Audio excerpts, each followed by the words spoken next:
नमस्कार साथीहरू, कथा वाचन श्रृङ्खला लिएर म फेरि उपस्थित भएको छु। आज म नेगिब महफुजको एउटा कथा आधा दिन लिएर आएको छु। नेगिब महफुज अरबी साहित्यका लागि नोबेल पुरस्कार पाउने विश्व प्रसिद्ध कथाकार हुन्। उनको जन्म 1911 मा इजिप्टको कायरोमा भएको थियो। आफूलाई सधैँ साहित्य प्रेमीका रूपमा चिनाउन चाहने महफुजले सन् 1988 मा साहित्यका लागि नोबेल पुरस्कार हात पारेका थिए। आफ्ना कथाहरू पत्रिकामा छापिएको देख्नासाथ उनी अत्यन्त हर्षित हुन्थे। सन् 1934 मा कायरो विश्वविद्यालयबाट स्नातक गरिसकेपछि उनी निरन्तर 5 वर्षसम्म पत्रकारितामा पनि लागे। यसै अवधिमा उनका प्रशस्तै छोटा कथाहरू प्रकाशित भए। उनले लेखन साहित्यलाई कहिल्यै पनि जीवन गुजाराको माध्यम भने बनाएनन्। सन् 1939 मा महफुजले एउटा कथा सङ्ग्रह छपाए। त्यही वर्ष उनको पहिलो उपन्यास पनि आयो। त्यसपछि भने इजिप्टको क्रान्ति हुनुभन्दा अगाडि उनका थप 10 वटा उपन्यासहरू प्रकाशित भए। इजिप्टको क्रान्ति चाहिँ 1952 मा भएको थियो। इस्लाम धर्म, संस्कृति, जीवनको रहस्य र दार्शनिक चिन्तन उनका कथा तथा उपन्यासका मूल विषयवस्तु हुन्थे।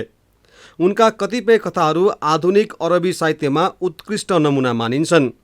1957 मा प्रकाशित भएका 3 साहित्यिक रचनाहरू between the palaces, palace of longing र सुगर हाउस उनलाई सम्पूर्ण मुस्लिम राष्ट्रमाझ एक सुपरिचित परम्परावादी अरबी जीवनशैलीको जगेर्नाकर्ताका रूपमा स्थापित गर्न पर्याप्त भयो। The thief and the dogs, autumn quail, स्लम टक अन द नाइल र उनका थुप्रै कथा सङ्ग्रहहरू पनि रहेका छन्। र महफुजको निधन सन् 2006 मा भएको थियो। अब मैले प्रस्तुत गर्न लागेको हाफ अ डे अर्थात् आधा दिनमा चाहिँ इजिप्टको सानो सहर कायरोको जीवन्त वर्णन गरिएको छ। यो कथा एकजना परिपक्व मानिसको अतीत स्मरण हो। कथाको बेनामी पात्र एक केटो मस्जिद, पसल, क्याफे र व्यस्त सडक हुँदै विद्यालयबाट घर फर्कन्छ। प्रतीकात्मक तरिकाले यस कथामा उक्त केटोले आधा दिनको अवधिमै परिपक्वतामा फड्को मारेको देखाइएको छ। आधा दिन, हाफ अ डे।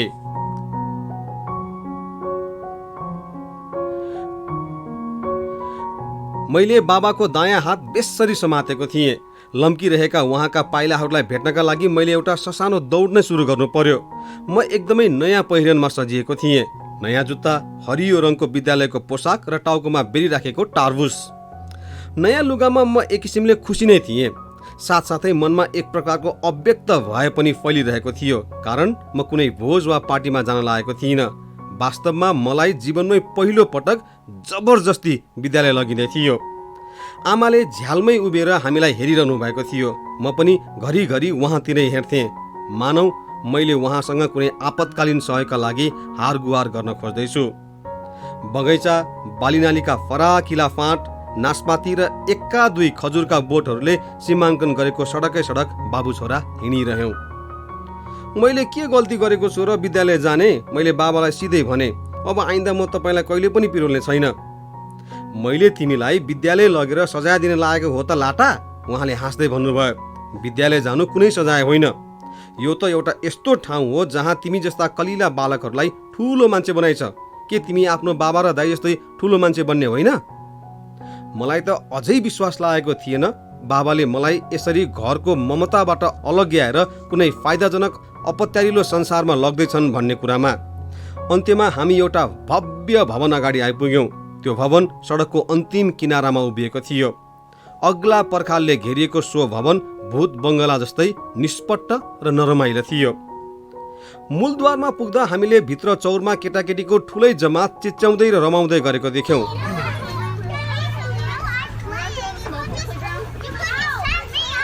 ल अब तिमी यहाँबाट भित्र जाऊ र तिनीहरूसँग खेल्न थाल, बाबाले भन्नुभयो। सधैँ हँसिलो भएर सबैको सामुन्ने एउटा नमुना बन्नुपर्छ, बुझ्यौ? म अलमलमा परेर बाबाको हातमै झुन्डिरहेँ। अब तिमी असल मानिस बन्नुपर्छ, उहाँले मलाई भित्रतिर धकेल्दै भन्नुभयो। आजैदेखि तिम्रो नयाँ जीवनको सुरुवात हुन्छ। ल जाऊ भित्र।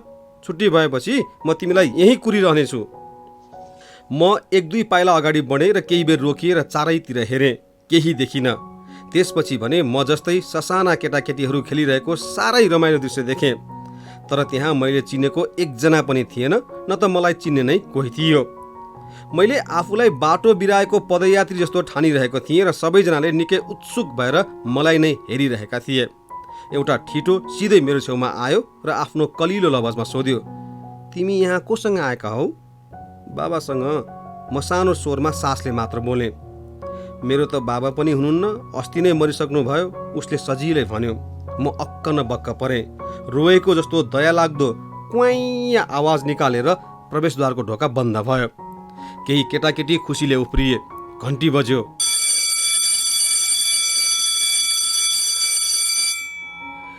एउटी महिला सरासर हामीतिर आइन्। उनीसँग मानिसको एउटा जत्था पनि थियो। तिनीहरूले हामीलाई ससाना झुन्डमा छुट्याए।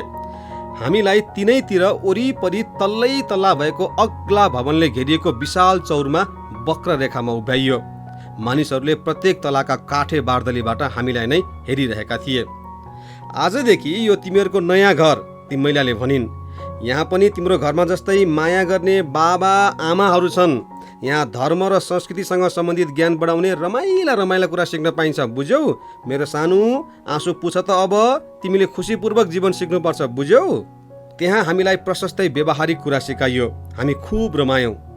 जीव जन्तु रूप फेरिएर दोस्रो जीवमा रूपान्तर भएका कुरा सुन्न पाउँदा हामी दङ्गै पर्यौँ। जीवनमै पहिलो पटक मेरो मनले त्यस्ता केटा साथीहरू चुन्यो जुन मैले सामाजिक बन्नका लागि गर्नै पर्ने रहेछ। त्यहाँ म त्यस्ता केटीहरूसँग प्रेममा परेँ। आखिर त्यस्तै केटीहरू मध्ये कोहीसँग मैले प्रेम गरेर जीवनको गाडी पनि चलाउनु पर्दो रहेछ। बाल्यकालका ती कल्पनाशील रोजाइहरू वास्तवमा कुनै भ्रम नभई जीवनकै शाश्वत सत्य पो रहेछन्। विद्यालय त्यति विघ्न सुसज्जित, रमाइलो र सुसम्पन्न होला भन्ने त मैले कल्पनै गरेको थिइनँ। त्यहाँ हामीले सबै खाले खेलहरू जस्तै पिङमा मच्चिने स्विङ, काठको घोडा फड्कने भल्टिङ हर्स र भकुन्डो आदि खेलहरू खेल्यौँ। सङ्गीत कक्षामा चाहिँ हामीहरू सँगै मिलेर गीत गायौँ। पहिलो पटक हामीलाई अरबी भाषाको परिचय दिइयो। त्यहाँ हामीले पृथ्वीको एउटा ग्लोब पनि देख्यौँ जहाँ विभिन्न देश र महादेशहरूलाई छुट्याउने रेखाहरू छरपष्टै कोरिएका थिए। हामीले गन्तीका अङ्कहरू पनि सिक्न सुरु गर्यौँ। त्यहाँ हामीलाई ब्रह्माण्डको सृष्टिकर्ताको कथा पढेर सुनाइयो। त्यसै बेला हामीलाई सर्वशक्तिमान ईश्वरको लौकिक र अलौकिक संसारका बारेमा पनि बताइयो। परमात्माले बोलेका कुरालाई उदाहरणका रूपमा प्रस्तुत गरियो। हामीले स्वादिष्ट भोजनको मजा लियौँ। केही बेर आरामका लागि त्यहीँ पल्टियौँ। तर तुरुन्तै आपसी माया र मित्रताले भरिएको मन लिएर हामी साथीसँग खेल्न र नयाँ कुरा सिक्न उठ्यौँ। विद्यालयमा हाम्रा हरेक पल स्पष्ट र रमाइला थिए, यद्यपि सपना जस्तै पूर्ण भने थिएनन्। घरिघरि धुलो मिसिएको हावा र भइपरि आउने दुर्घटनाबाट जोगिनका लागि हामी सतर्क र धैर्यवान बन्नु पर्थ्यो। बेला बेलामा हामी बीचको सम्बन्ध एक आपसको हाँसो ठट्टा र रमाइलोमा मात्र सीमित हुन्थेन। प्रतिस्पर्धीले एक आपसमा दुःख कष्ट समेत निम्त्याउँथे, जसका कारण साथीहरू माझ मारामार समेत चल्थ्यो। यस्तो बखत ती महिला घरि मुसुमुसु हाँस्थिन् त घरि रिसाएर आँखा तर्थिन्। उनी हाम्रो सातो जाने गरेर बम्किन समेत बेर लाउँदिनन्। अझ भनौँ अति भयो भने त उनले हामीलाई लाइनमा ठड्याएर शारीरिक यातना समेत दिन्थिन्। यसका अलावा त्यहाँ यताउता मन डुलाउने मौका नै मिल्थेन र घरिघरि घरको रमझमको सम्झना पनि गर्न पाइन्थेन। हाम्रो अगाडि धैर्यवान बनेर निरन्तर सङ्घर्ष गर्दै अगाडि बढ्नु बाहेक कुनै विकल्प नै थिएनन्। त्यहाँ हुलमुलमा रमाउन नसक्ने केटाकेटीहरूलाई खुसी पार्नका लागि दिइने अवसरहरू टाठा बाठाले नै खोसिहाल्थे बेला बखत। त्यसै बीचमा दिन सकिएको र छुट्टी भएको जनाउ घन्टी बज्यो।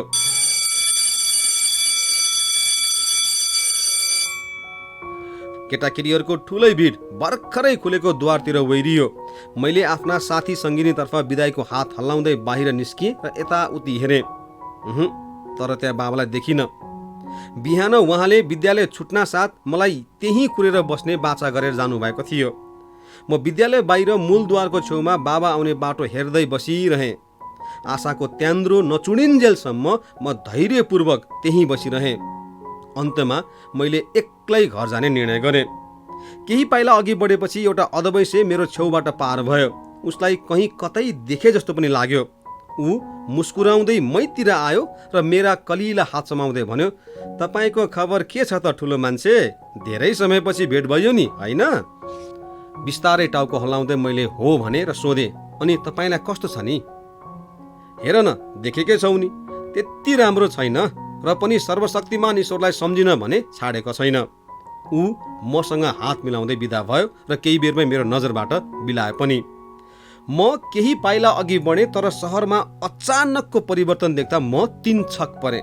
बाबा, दुवै छेउमा बगैँचाद्वारा सीमाङ्कन गरिएको सडक कहाँ गएछ अहिले? बिलायो कि क्या हो? यति विघ्न सवारी साधनहरू कतिखेर ओइरिए?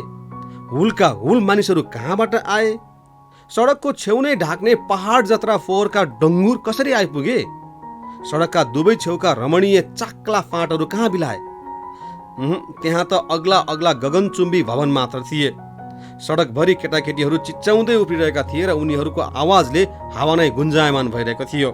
ठाउँ ठाउँमा जादुगरले टोकरीबाट सर्प निकालेर आफ्ना जादु देखाइरहेका थिए। त्यसपछि एउटा वाद्यवादकको समूह सर्कस सुरु भएको प्रचार प्रसार गर्दै हिँडेको पनि देखियो। उनीहरूका अगाडि जादुगर र गरौँ भारी उठाउनेहरू पनि हिँडिरहेका थिए। केही बेरमै सडकमा सैनिकहरूको टुकडी बोकेको ट्रकको एउटा पङ्क्ति गुडिरहेको अनौठो दृश्य देखियो। ठिक त्यसै बेला एउटा बारुण यन्त्र साइरन बजाउँदै आयो।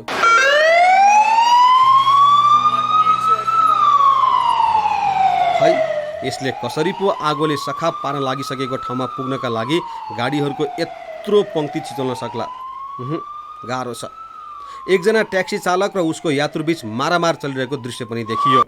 यात्रुकी स्वास्नी सहयोगका लागि चिच्याउँदै थिए र पनि त्यो दृश्य कसैलाई वास्तै थिएन।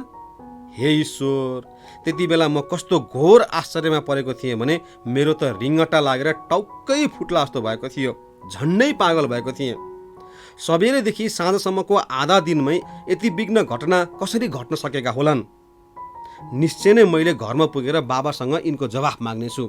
तर खै त मेरो घर? मैले त खाली अग्ला अग्ला घर र हुलका हुल मानिस मात्र देखिरहेछु। म बगैँचा र आबु खौदा सडकको चौबाटोमा उभिएर बाटो काट्ने मौका कुरिरहेको थिएँ। घर पुग्नका लागि सर्वप्रथम मैले आबु खौदा पार गर्नु पर्थ्यो। तर पङ्क्तिबद्ध भएर गुडिरहेका कारहरूले मलाई बाटो काट्नै दिएनन्। बारुण यन्त्रको आवाज पुरै ध्वनि ओकलेर सङ्खे किराको गतिमा सडकमा बिस्तारै चिप्लिँदै थियो। लौ, आगोले ध्वस्तै पार्ने भयो। म एक्लै बोलेँ। म एकदमै अधैर्यपूर्वक बाटो पार गर्ने मौका पर्खिरहेको थिएँ। म त्यहाँ त्यतिन्जेलसम्म उभिएँ जति बेला म नजिकैको आइरन पसलमा काम गर्ने केटो मेरो छेउमा आयो। उसले आफ्ना दुवै पाखुरा फैलायो र निकै चेपारो पार्दै करायो। ए मेरो सानो हजुरबुवा, ल आउनुहोस्, म बाटो कटाइदिन्छु।